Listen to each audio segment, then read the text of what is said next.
Бисмилля, альхамдулиллах, вассалату вассаламу аля расулилля. Есть хадисы пророка, алейхиссалату вассалам, смысл этих хадисов, что вода Замзам – это благодатная вода. Вода Замзам заменяет пищу. Вода Замзам – самая лучшая вода на земле. Вода Замзам исцеляет от болезней. Мау Замзам лима шуриба лаху, говорится в хадисе пророка, алейхиссалату вассалам.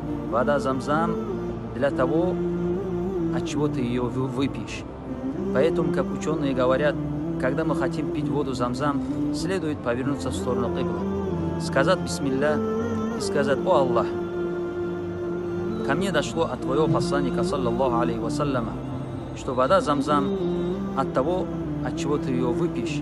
О Аллах, я пью эту воду, чтобы ты простил мои грехи. О Аллах, прости мои грехи». Или же: «О Аллах, я пью эту воду, чтобы ты исцелил мои болезни. О Аллах, исцели мои болезни».